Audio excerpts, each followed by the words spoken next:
How can you not be romantic about football?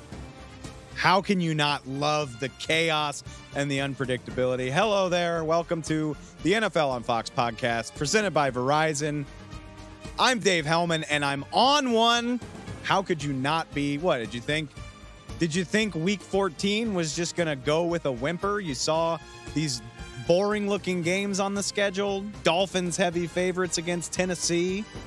New York Giants home underdog to the Green Bay Packers. You say, I'm going to get ahead on work. I'm going to do some Christmas shopping. I'm going to do something crazy like spend time with my family. I wouldn't blame you if you did. That's what I tried to do. And all hell broke loose. One of the most fun Monday nights of the season, maybe the most fun Monday night of the season. The Miami Dolphins shocked at home by the Tennessee Titans. They lose 28-27. And the New York Giants, led by Tommy Cutlets, Tommy DeVito, they beat the Green Bay Packers 24-22. That's off the jump. That we got a loaded show. We'll get into both of these games. We got injury news, updates from around the NFL. We'll get into the power rankings. But yes, this is where we're going to start. It's exciting stuff. Did you see the stat on your TV down in Miami that NFL teams trailing by 14 points in the final 3 minutes of the game had lost 767 straight? Who even keeps track of this stuff? Last time a team blew a 14-point lead with such little time to play, got to go all the way back to the Houston Texans beating the Indianapolis Colts in 2016. It had been 7 years, but Will Levis and the Tennessee Titans get it done. Will Levis said, probably our last national TV game of the year. I hope you like what you saw, America. I did, Will. I really did, man. I'm on cloud nine. I'll be honest. I went into Monday night thinking like, ho hum, we'll talk about some boring games and then we'll get into the news, but simultaneous bangers happening on the simulcast there. All right. We'll get into the Titan side of this because fortuitously we had already planned to talk to our guy, Ben Arthur, Fox Sports AFC South reporter. Already planned to talk to him, so we'll bring him in a minute to talk about the Titans as well as the rest of that division. But let's start on the shocking end of this in this first game. Dolphins fall 28-27 in a game that they had total control of, sending the AFC playoff race, if it wasn't already crazy enough, we send it into upheaval. If you're a Baltimore Ravens fan, you are partying today. The Ravens now control their destiny as the AFC's top seed. Plenty of work left to do for them, obviously. So many tough teams left on the Ravens' schedule, but they now stand alone as the only 10-win team in the AFC because the Dolphins, 3 minutes away from grabbing the top seed back from Baltimore, they let slip of this one. And I think the focus for Miami is going to be, oh man, maybe Tyreek Hill should be the NFL MVP. He twists his ankle in the first half of this game, doesn't look likely to return, except the Dolphins offense looked damn near toothless without him. He comes back after halftime. The Dolphins rally. They go up 27-13. All looks like it's right in the world. Everybody's saying, see, this is all the evidence you need that Tyreek Hill is your MVP. Tua Tagovailoa looks completely hopeless without him. That's all well and good.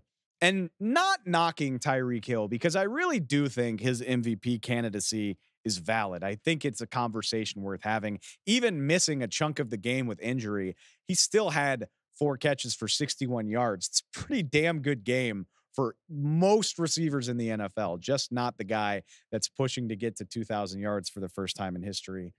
But focus less on Tyreek Hill. The interesting thing for me here is the offensive line that the Miami Dolphins were working with against a smash mouth Tennessee defense. Left tackle Teron Armstead, right guard Robert Hunt were inactive for this game in the first place. So you're already behind the 8 ball from an offensive line perspective. Center Connor Williams also exits the game midway through. Call it an excuse if you want to, but more so than the problem of not having Tyreek Hill, the Dolphins are not going anywhere without a healthy offensive line. This isn't the first time this has been a problem either. If you go all the way back to that loss against Philadelphia, Sunday Night Football, 5 lifetimes ago, whenever that was, they were banged up then. they couldn't generate any consistent offense. They scored 17 points. That's nothing for these guys. Dolphins score 27. They have some success in the second half after Tyreek Hill comes back.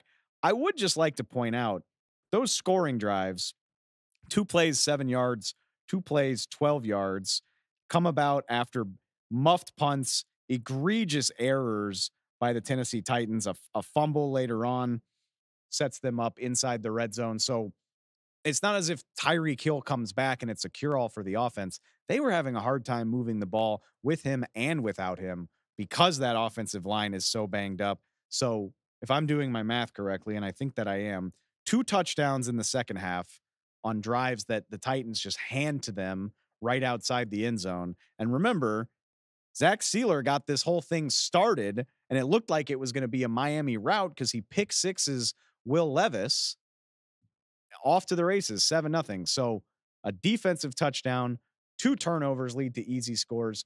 Don't let the 27 points fool you. Don't let them scoring when Tyreek Hill returns fool you either.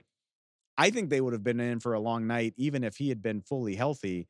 Not very many NFL teams are going to overcome a banged up offensive line, and it certainly doesn't look like it's going to be the Miami Dolphins. I think for better or fair or not, I think Tyreek Hill's MVP candidacy is now on the brink. I think it's going to be tough sledding for him to keep that thing going after this, just from a pure production standpoint. And sorry, whatever case Tua Tagovailoa had to be in that conversation, I think that ended tonight as well. Not all his fault. Obviously, again, everybody needs an offensive line, but it's tough sledding when you're as banged up as the Dolphins are. They are now comfortably slotted in to the 2 seed, just ahead of the Chiefs and the Jags at 9-4. No reason to panic. No reason to panic at all, assuming you can get some of these guys back. We'll see how severe those injuries are. But it doesn't get easier for the Dolphins. I mentioned the Ravens too. Dolphins from here go against a nasty Jets defense. Then it's the Cowboys, Ravens, and Bills to end the season. They're going to earn everything they get from here on out. We'll see how they respond to it. But just a shocking collapse. Looked like they had done enough to fight their way into the 1 seed. And now they're down looking up at Baltimore and saying, we got to get some guys healthy if we're going to weather this storm here in December. Okay. A lot of words about the team that let it slip away. Let's talk a little bit about one of the more fun, pleasant surprises of the last few weeks, the Tennessee Titans.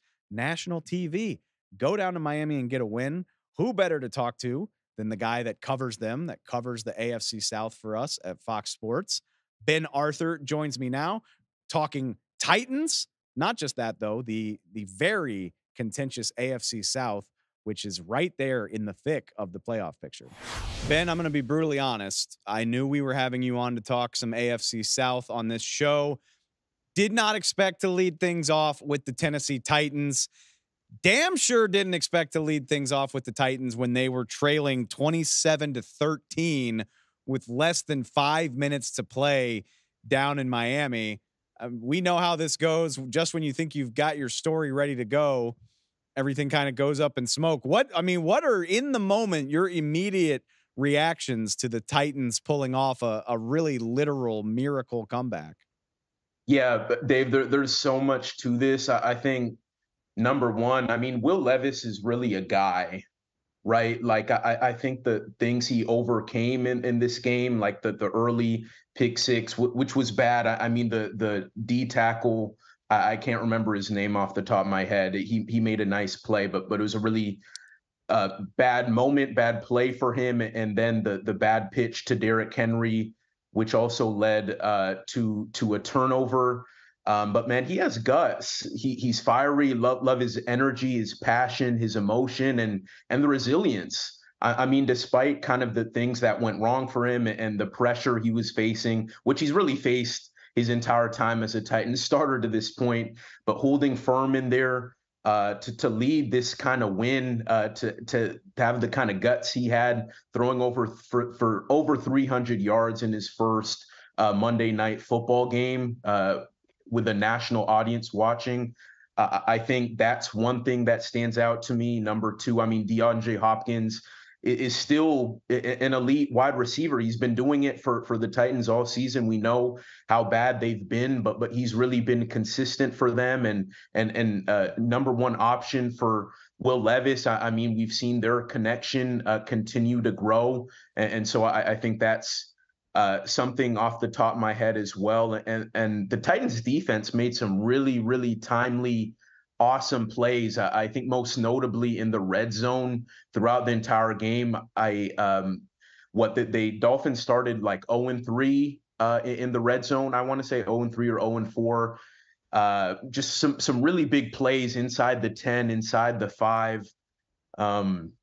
Man, what a gutsy win for the Titans. This was a dogfight. This is a game that we had known Mike Vrabel teams to have won in previous years. Over the past year or so, everything has gone really bad, and so that they hadn't maybe been this team recently. But the way they won today, it kind of reminded me of like the Titans of 2021 and prior to that, when they would just grind out these wins and pull out comeback victories. And so those are some of my immediate thoughts of a game I'm still kind of wrapping my head around. Yeah, I mean, trust me, when you see the stat that it had been 760 games since somebody blew a 2-score or a 14-point lead in the final 3 minutes, yeah, that's going to take some time to wrap your head around. I get it.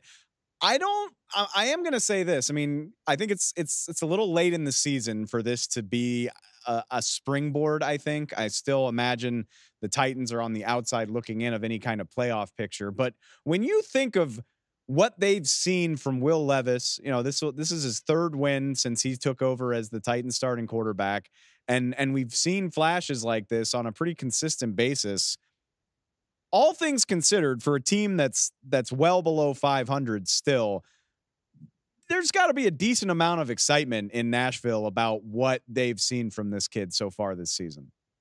Yeah, there has to be. I mean, and I'm in Nashville, and I think I kind of see it. I feel it. It hasn't all been perfect, and we know some of the issues that he has had. I mean, and more so like with what's been going on around him with the offensive line. I mean, the pressure rate that the Titans have been allowing is one of the highest in the league.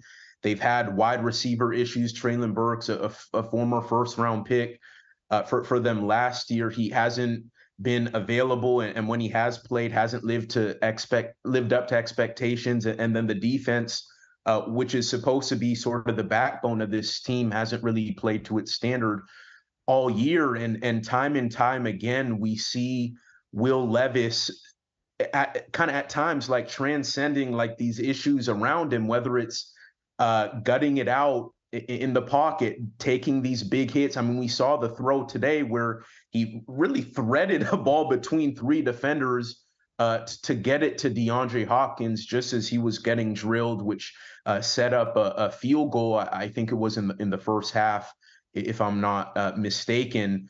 But as I said, Dave, I mean, this kid has a lot of guts, and I think you're seeing a lot of those franchise quarterback attributes. The numbers haven't always been pretty. I mean, the completion rate hasn't necessarily been great. He had those turnovers today, as I said, and it hasn't been all good for the Titans offensively. Well, for in all aspects of the game, but I think we've seen in every game, we've seen moments where it's like, okay, the Titans really have a guy to build around this offseason, and knowing that they're going into this offseason with a lot of cap space and some draft capital and really to kind of craft this team around him. I think if you're a Titans fan, you have to be really excited about what this future can be as Will Levis continues to grow. We have to remember that this is just his 7th game. I mean, he's only going to continue to grow, and as they get more help around him, I think we could continue to see him improve. Ironically, the Titans in last place in the division, the only AFC South team that had some fun in Week 14. The other 3 teams all lose. I want to hit on a couple of them. We'll start at the top of the standings. I guess Jacksonville picked a good week to lose a second straight game, considering they didn't lose any ground in the division. One thing in particular I want to make sure we hit on: Trevor Lawrence obviously played with that ankle injury. but it sure seemed like the Browns did a great job of pressuring him, of getting to him. How do you see that injury affecting him, even if he plays, as the Jags try to right the ship here? Yeah, I think even in that game, Dave, I really don't think it was Trevor's like lack of mobility or the fact that he was hurting that hurt them. I think it was really the loss of Christian Kirk, which I think needs to be talked about more. I mean, he's their leading receiver, kind of Trevor's go-to guy on third down. He's out obviously for at least 4 weeks, maybe more, maybe out for the season with this core muscle injury. And we just saw so many instances in that Cleveland game where Trevor was just out of sync with his receivers. I think most notably Calvin Ridley, who's been very up and down all season. We saw the frustration on Trevor Lawrence's face a number of times in that game.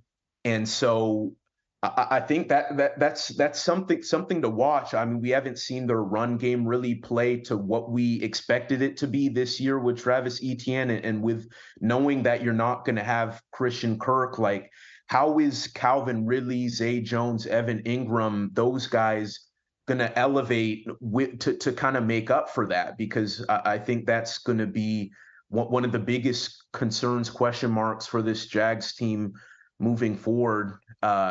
And so, yeah, so I think offensively, that's probably the biggest thing is like, how are they going to make up for the loss of Christian Kirk? Because if you watch the game, I mean, it didn't really Trevor Lawrence took a beating. I believe the Browns had like 12 quarterback hits. Yeah. But from watching that game, it really wasn't Trevor's lack of mobility that hurt them. It was the miscommunication and the drops and missing Christian Kirk in like those third down situations. I think that hurt them the most.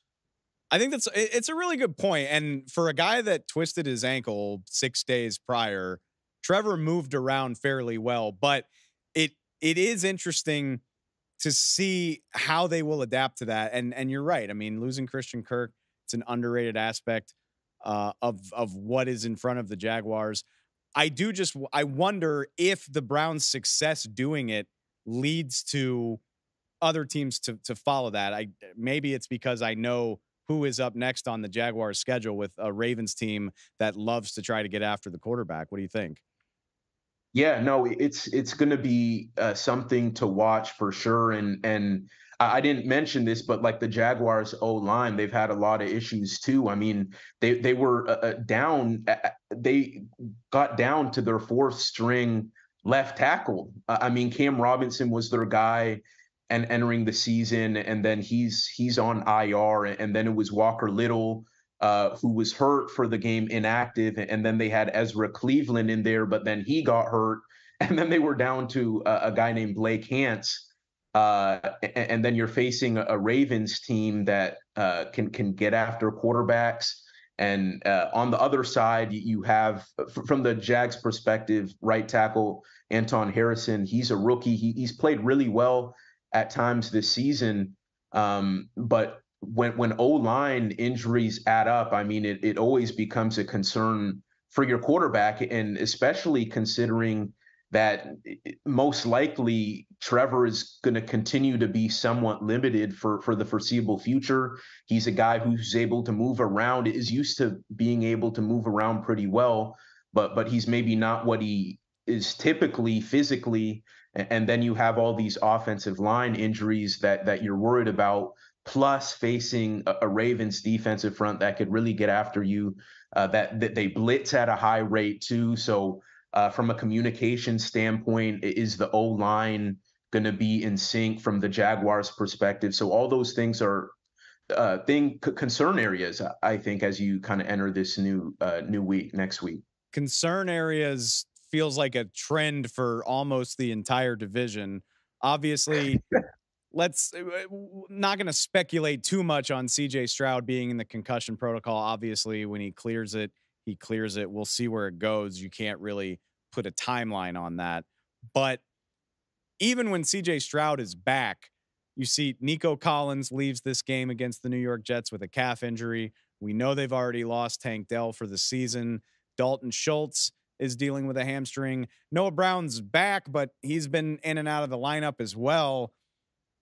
Assuming CJ Stroud is back in relatively short order, do you start to get worried that even when he is there, the Texans are running out of options on their offense? Yeah, I am kind of very concerned. I mean, we're going to have to wait to see like how serious exactly this groin injury is for Nico Collins, but we saw it, just how Texans receivers, these pass catchers, just weren't able to get open in a timely manner. They weren't getting separation. CJ had to hold the ball longer. He was pressured on over. I don't remember the exact number, but pressured on over 40% of his dropbacks for just the fourth time this season. And so you think about, yeah, I mean, this Texans team, their biggest strength is that pass attack. That's why they've been in the position they are as a resurgent team, a team in the playoff hunt, is because of how good their passing attack, particularly their deep passing game. Like entering week 14, they led the NFL in receptions of 20 plus yards by a pretty big margin.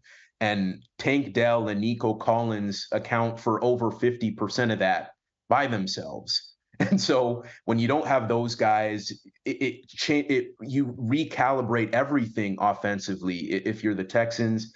And then, as you said, Noah Brown kind of hasn't delivered. I mean, he had that hot streak before suffering a knee injury, like over 320 receiving yards in a 2-game stretch. In the 2 games since returning from that knee injury, he has 0 catches on 7 targets. And then you add the fact that Dalton Schultz has missed consecutive games with a hamstring injury. Robert Woods hasn't given them a whole lot for a while now. And so it really becomes a concern now. And then, like I said, CJ, whenever he does come back, you think about him having to possibly hold the ball longer. It just impacts everything. And then, as we've talked about at length on the show, Dave, is how the Texans' run game has been so inconsistent. And then on top of the CJ injury and the Nico Collins injury, they had a number of defensive guys get hurt.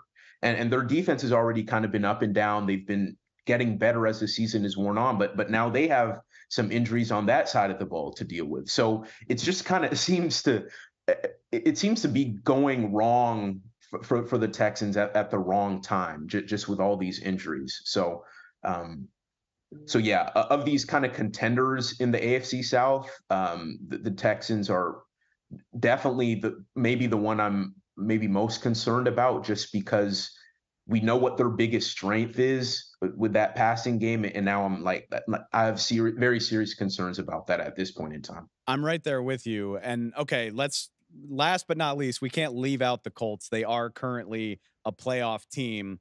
And you're right. I mean, the Texans' injuries make you question a lot of things just because they don't have the horses to do what they're good at doing. But I just have a really simple question for you, because I think the Colts are just a team that I can't figure out in terms of like, what's their identity? How are they going to win enough games to keep it rolling and make the postseason? They got past Tennessee in one of the flukiest games you're ever going to see, and then they get crushed by the Bengals this week. If you can't answer it, that's fine, but I would love to know what you think the Colts need to do. What can they lean on if they are going to pull this off and sneak into the postseason? Yeah, I really think, first of all, they need Jonathan Taylor back. I mean, we had talked, like, the run game had been a strength of this team. Like, we saw what Zach Moss was able to do before Jonathan Taylor started playing the season, right? He began the year on PUP, and then Jonathan Taylor got in the mix, and then all of a sudden they had this awesome tandem. And now Jonathan Taylor is out again, dealing with a thumb injury, and the Colts haven't been able to get that run game going as we saw earlier in the season. And so that's a really big concern for them, because we know how limited Gardner Minshew can be a lot of ups and downs with him. We've seen games where he's had a lot of turnovers. He's not the kind of quarterback that you can put the game on his shoulders, and you really need the run game to support him, to support those like play action opportunities to Alec Pierce or Michael Pittman Jr. or whatever, to kind of help everything, help the whole machine run smoother. And so, honestly, I think with the Colts is just kind of hoping that Jonathan Taylor can get back and really make a difference for this team, just offensively. I mean, defensively, the Colts, they've had secondary issues all season. We know what their defensive front is capable of, what their pass rush in particular has been capable of, but they are kind of limited defensively just because of like the cornerback play and whatnot. And so these Colts have to win in a very specific way. If that kind of makes sense, like they really need the run game humming and that defensive front wreaking havoc to win games. And if they don't have one of those two things, it becomes very, very hard for them to do anything because they are very limited at the quarterback position in particular. And so I think hoping to get Jonathan Taylor back at some point, and at this point it's unclear when exactly he'll come back from the thumb injury he's dealing with. But I think for them, he becomes really key in what continues to be a really tight AFC race down the stretch. So the Colts have a specific way to win, one specific way. That's the perfect snapshot for them. I think looks like everybody in this division, I mean, still it's all out there for them, but everybody kind of going through it at the same time here. So we'll see who responds to this adversity the best. And Ben, I promise we will be back to check in with you about who seizes this opportunity the best. But as always, man, I really appreciate it. No problem, Dave. Thanks for having me. Let's take you behind the scenes of how this all plays out. You know, we watch the games, we take notes on what happens, we share interesting stats and thoughts as we get ready to talk about these games. And I missed a lot of what was happening in Miami, that Dolphins collapse, because I was so fixated on the other dramatic finish that happened on Monday night, the New York Giants knocking off the red-hot Green Bay Packers. The Packers were on a heater, 3-game winning streak that Tommy DeVito and the Giants end in a 24-22 upset. Like I said, they were 6.5-point underdogs in their own building. In front of Tommy DeVito's family? Absolutely not. Forget about it. I could go all night, all day with the Tommy DeVito puns. I'll try to tone it down. But would you believe me if I said the only teams in the NFL that have longer winning streaks than the New York Giants at 3 are the 49ers and the Cowboys? That's the type of turnaround we're talking about with New York. I would love to get up here and say, don't write the Giants out of the playoff race.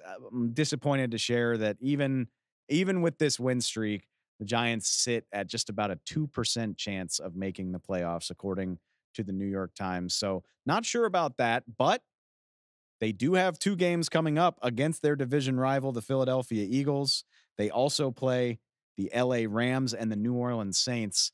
All of those teams have various degrees of playoff aspiration. The Giants look like a team that could become a hell of a spoiler, just a headache of a team that you don't want to play, as the Green Bay Packers found out. Looked like Green Bay was going to get out of this with a shaky win. They took the lead in the dying moments. They score with 1:33 to play. Jordan Love rallying the troops. Just a weird game, weird turnovers, weird plays, but they score with 1.5 to play. And actually, I'm watching it saying, guys, it's just an end around to Jaden Reed. How does this guy keep getting all of this room to run on such a basic play? Lo and behold, the Giants stuff him on the 2-point conversion attempt that would have put Green Bay up by 3 points with 1.5 to play. They stuff it, so it's just a 1-point game. Leaves the door open for Tommy Cutlets to go down and do his thing. It's exactly what he does. 8 plays, 57 yards. in the final minute and a half. The backbreaker was just a gorgeous ball on an over route. Finds Wan'Dale Robinson. How about Wan'Dale Robinson? Of a phenomenal performance, and it always seems like it carries more weight on a national stage. Career high in total yards, 115 all-purpose. Also had a really nice run. Speaking of end arounds, not a bad night when you have your best career performance, career yardage on Monday Night Football to beat a playoff team. Hits him on the over route for 32 yards there in the dying seconds. Giants run out the clock. The field goal from Randy Bullock is good. It's just an awesome story. Tommy DeVito, 17 of 21.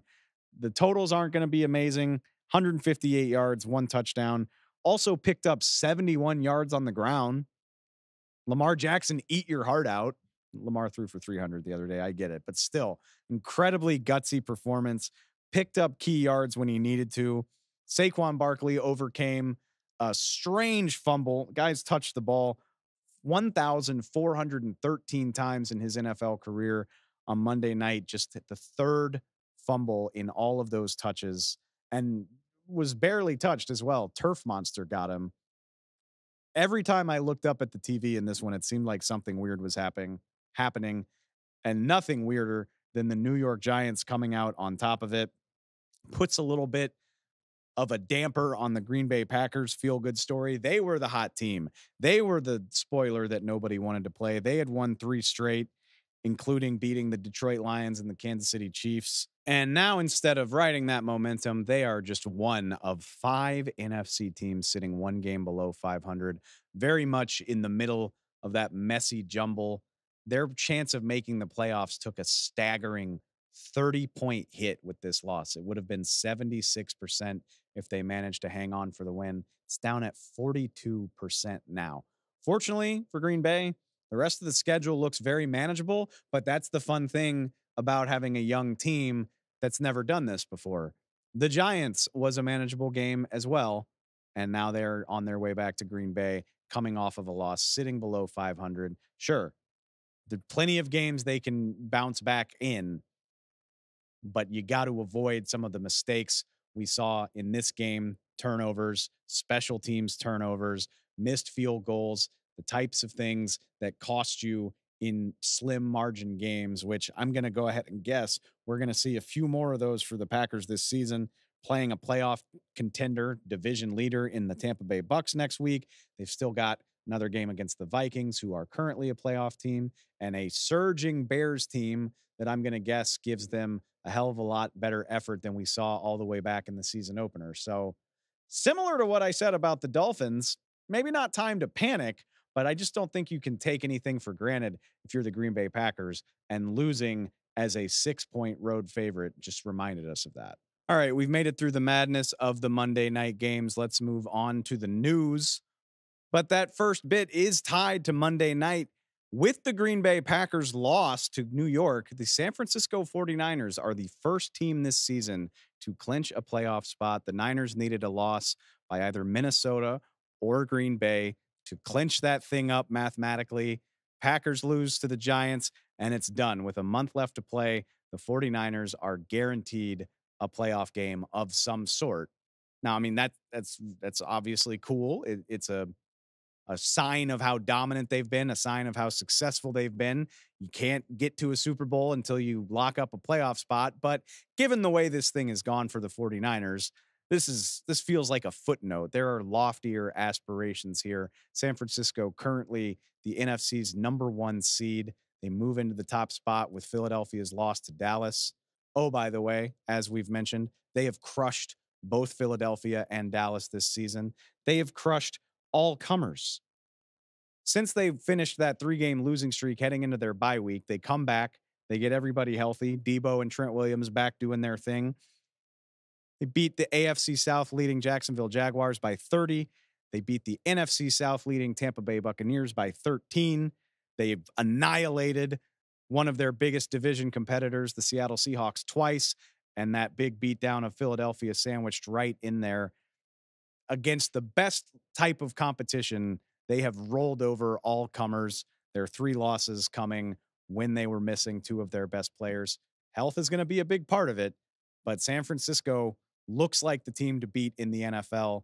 I don't think they're going to be satisfied with anything less than the top seed in the NFC, but locking up the playoffs with a month still to play, not too bad. To the surprise of absolutely no one, if you watched that game, the controversy over the offsides flag on Kadarius Toney continued to be the hottest topic, the most widely discussed topic in the NFL on Monday. The NFL plans to review the comments made by Patrick Mahomes and Andy Reid in the aftermath of that decision.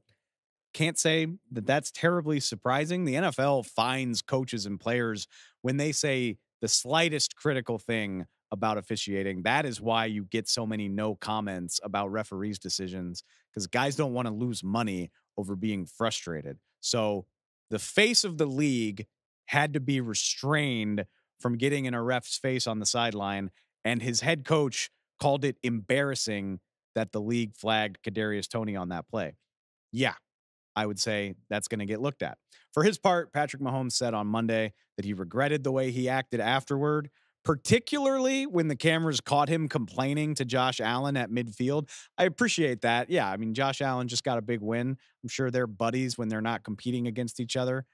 Not a great look to be complaining about how things played out, not saying good game, not any of that stuff. So I hear Patrick Mahomes on that front. Andy Reid also talked to reporters on Monday. He did confirm that Toney did not confirm his alignment with the refs. If you're looking here, I mean, goodness gracious, Kadarius, you are even with the center, my guy. Said Kadarius did not confirm his alignment. If you've seen the viral videos going around from field level, you see Kadarius check where he is, but never confirm with the referee that he is in an onside position. Andy Reid said, they've got to be better at doing that type of stuff. But more importantly, in my opinion, he said he's not going to give up on Kadarius Toney, which I'm sure is a very popular sentiment in the Kansas City area, as Toney just adds to a laundry list of game-changing mistakes. Remember, he had the bobble that led to a pick six against Detroit. Now this one just hasn't been a very good season for the guy. That is what I think's worth focusing on, though, because at the end of the day, I mean, Patrick Mahomes and Andy Reid can afford the fine that they're probably going to get, and debating about the decision isn't going to change anything. The Chiefs need to figure out what to do about their passing game specifically. And yeah, as frustrating as it might be, I don't think giving up on one of the most talented members of your receiver core is the answer, particularly considering this is a team-wide problem and has been all season long. Per Sports Radar, the Chiefs lead the league in drops with 34. Kadarius Toney's only responsible for 3 of those. 2 of them happened in the season opener. For all the flashes he's shown, rookie Rashee Rice actually 4th in the league in drops with 8 of them. We've seen Marquez Valdez-Scantling have his share. Him and Toney have combined for 5. Obviously, one of MVS's is going to be very memorable because it cost the Chiefs a big play against Philadelphia a few weeks ago. Toney and MVS have been flagged a combined 3 times on the year. Get this, Kadarius Toney's flagged for offensive offsides was his first of the season. I'm not trying to absolve the guy of blame. It's one of the most boneheaded sequences in the NFL this season. But there's a lot more at work here than Kadarius Toney single-handedly costing the Chiefs offense yards and points. Patrick Mahomes leads the league in drop percentage. 6.9% of his pass attempts have been dropped this season over the last 2 years. So even going back to last year when they won the Super Bowl, for the last 2 seasons, second most drops of any team in the NFL. This has honestly been a problem for quite some time. Not saying I'm confident this is going to happen, but I think you're better off hoping Kadarius Toney can give you a lift in the long run than giving up on him. But I will say it's got to be so disappointing for the Kansas City Chiefs that a guy they traded a 3rd-round pick to New York for is getting 25% of the snaps so far this season. He's averaging 3 targets per game. I don't know if we've seen anything that leads you to believe he should get more, But this is what the Chiefs have. Like the reinforcements aren't coming this season. Maybe you use some draft capital or find some spare change to do something about it in the offseason. But for the time being, this group is this group.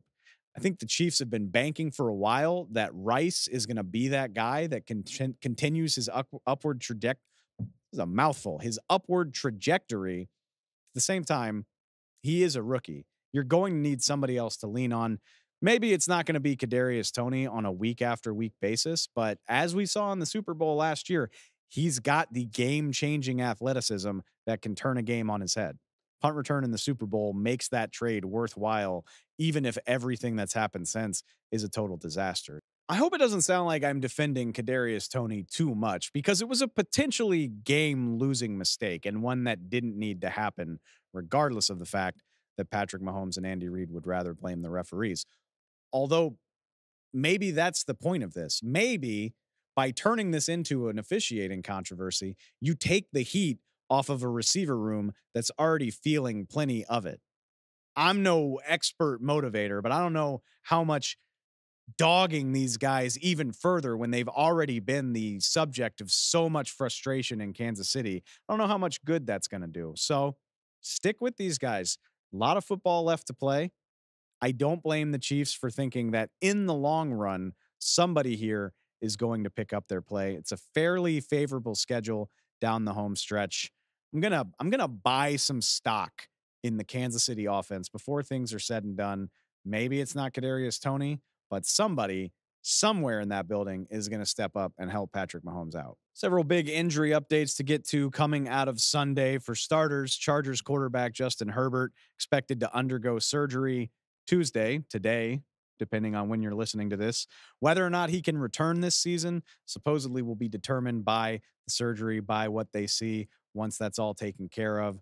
Wishing the best for Justin Herbert, but if the season wasn't already over for the Chargers, it sure feels like it is now. It's bad enough that the injury requires surgery. Chargers are on a short week. They play the Raiders on Thursday night. He's not going to be available for that game. And again, depending on how surgery goes, he might not be available for the 3 remaining after that. I guess the Chargers do get the long weekend that goes with playing on a Thursday night. But after that weekend off, they go Bills, Broncos, Chiefs to wrap this thing up. Even if Herbert's available for one or more of those games, how optimistic do you feel? They haven't exactly looked great when he's been in the lineup the last few weeks. They haven't played a good football game, in my opinion, since week 10. It was a loss to Detroit. This feels like it for the LA Chargers. It's a disappointing ending for a disappointing team. Wishing the best for Justin Herbert. As somebody who enjoys watching him play, it would be fun if we get to watch him one more time this season, but disappointing tidbit for one of the more disappointing teams in the NFL. We already talked about CJ Stroud with Ben Arthur earlier in the show, but he is in concussion protocol for the Texans. Like I said with Ben, I think this, just wait and see. No 2 head injuries are the same. Wishing the best for CJ. Hopefully he has a chance to play this week as the Texans try to rebound from that loss up in New York. We'll keep an eye on that. Nico Collins, no firm word on when he'll be available either. Already lost Tank Dell. Dalton Schultz is dealing with the hamstring injury. We talked about it earlier in the show, but the vibe's not exactly great around that Houston offense. Hopefully they get some good news on the CJ Stroud front soon. Up in Minnesota, we got a grand total of 13 snaps from Justin Jefferson in his return from a hamstring injury. 13 snaps, and then a chest injury sends him back to the sideline in the win against the Raiders. The Vikings are calling it day to day. Head coach Kevin O'Connell says he's optimistic that Jefferson will be available against Cincinnati this week. Remember, that is a Saturday game. Just putting that on your radar. We've got a Saturday triple header this week. So, short turnaround for Jefferson. Also, perhaps for your fantasy team, whatever. You got Saturday plans. Keep in mind, plenty of football on Saturday starting this weekend. More injury news, tough one for the Baltimore Ravens. Safety Kyle Hamilton sprained his MCL in that win against the LA Rams.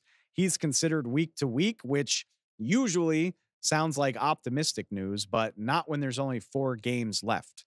Week to week is a bad thing when there's only a handful of weeks left in the season. Hamilton is blossoming into he is a promising young safety in this league, one of the brightest young safeties playing right now. 69 tackles this season, 9 pass breakups, 9 tackles for loss, 2 interceptions, had 3 sacks all in the same game way back against Indianapolis. Big piece of what Mike McDonald does there in Baltimore. So that's something to watch. And then last but not least, I mentioned Saturday games. Kenny Pickett already ruled out of the Steelers' Saturday night game against the Indianapolis Colts.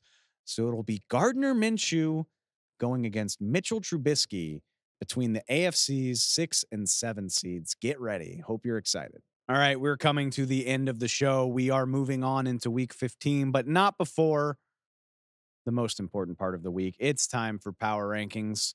You hate them, you love them. You love to say that you hate them, but every week they do numbers, so I don't want to hear it. Everybody wants to know how the league hierarchy stands. I hate it. Can I tell you that? Can I tell you how much I hate making sense of this dumpster fire of a league right now? Consider this, friends. Consider where we stand as we pan out to look at everything. In my last ranking, in my last edition of the power rankings, the number 4, 6, 7, 8, 10, 11, 12, 13 teams all lost. It's a whole bunch of madness to try to sort out. It's a whole bunch of middling records to try to put on top of each other. We're going to focus on the upper half of the league right now because that's the easiest part to figure out, or easier, I should say. So with all due respect to everybody fighting down in the teens and the 20s, let's start at number 11, falling 5 spots from last week. They are one of my disappointments. The Detroit Lions taking the 11th spot heading into week 15. We talked about it on Monday's show, so we don't need to go too deep into it, but how do you ignore the bad vibes coming from the Lions, particularly on the defensive side of the ball? In my opinion, they can't get stops. They don't look as ferocious as they did earlier in the season. The pass rush not doing what you'd prefer. The secondary's banged up. They've lost 2 of their last 3. They should have lost to the Chicago Bears one time. They did the second time. There's time to figure it out, and they are leading the division, but just not trending in the right direction. I've got them falling a whopping 5 spots. Even on a weekend when a lot of teams lost, start to feel like the Lions just aren't in that class with a lot of the other teams at the top of the league. Meanwhile, into the top 10 at number 8, jumping up 7 spots, I've got the Cleveland Browns. And I get it. I get it. It's a large jump. This happens every week, but I mean, look, tell me what I'm supposed to do when the Lions are losing. The Texans not only get drubbed by New York, but they lose CJ Stroud. The Jaguars are having a crisis. The Packers, all those feel-good vibes put on hold by the loss in New York. So yeah, the Cleveland Browns with Joe Flacco playing very decently for a guy who was on the couch a month ago. With good quarterback play, this is a formidable team. We know what the defense can do.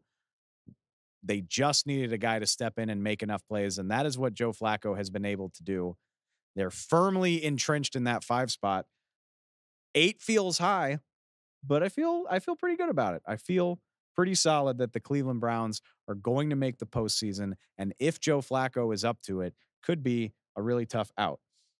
1 spot above them, I had to put the Denver Broncos above the Browns. I know a lot's changed with the way Flacco's playing, but Denver just beat Cleveland pretty soundly not all that long ago. So I'm a big believer that head-to-head should matter within reason. I mean, it gets to a point where, things that happened in September maybe don't matter so much, but this is a game that just took place. Denver beat Cleveland very convincingly. They did lose to Houston the week before, but that was at the buzzer. They have been playing much, much better football. And the funny thing is, I'm not all the way sure how. Like, the defense is better, but it's not amazing, but it gets enough stops to get the job done. Russell Wilson, sometimes he's just throwing up prayers to Cortland Sutton, but it seems like it works more often than not. I don't know how sustainable this is. But you can't argue with the results. And in a situation where so many other teams are failing to get the job done, that hasn't been the case for Denver for most of the last 2 months. So got them up at number 7, all the way up at number 5. Yes, you read that correctly. The Buffalo Bills up 4 spots. I know they're 7-6. I know they're up against it to even make the playoffs, but you don't want to play these guys in the postseason if they make it. I know the turnovers have been an issue for Josh Allen. He's playing phenomenally this year. 9 touchdowns in his last 3 games. I think because of the problem with interceptions and because they're one game over 500, people are down on Josh Allen. Cool. Stay over on that side. This is a firmly pro Josh space right here. And I think he's going to give them a chance to make some serious noise if he keeps this up. I don't know how the defense is going to do it. And you would prefer that he cuts down on the turnovers, but I'll bet on number 17 up in Buffalo every single time. Yeah, the Bills 7-6, but 5th in the NFL power rankings. I'm fine with it. One spot above them, Philadelphia Eagles. I was all set to drop the Eagles further, honestly. They've gotten their doors blown off 2 weeks in a row. But then the Miami Dolphins go and lose to the Tennessee Titans. They throw everything into upheaval. And look, I know it's been bad for the Eagles over the last 2 weeks. They're still firmly one of the handful of best teams in the NFL. Don't get too wrapped up in the panic. There's still a month of football left to play. What the Eagles have accomplished this year still means something. And look, you can't drop them too far because right behind them are a Bills team and a Dolphins team that they've already beaten this season. Head-to-head does matter, particularly in the case of a Bills team that they just rallied to beat a couple weeks ago. So we're not pressing panic buttons here on the NFL on Fox podcast. It's been a rough couple of weeks for the Eagles, but lots and lots of opportunity for them to bounce back. The NFL's easiest schedule over the last month of the season. Let's wrap it up. I've got the Dallas Cowboys sitting at number 2 in my power rankings. I was debating it. It feels harsh to jump them over the Ravens when the Ravens didn't lose, but overtime game, Ravens got everything they wanted from the LA Rams.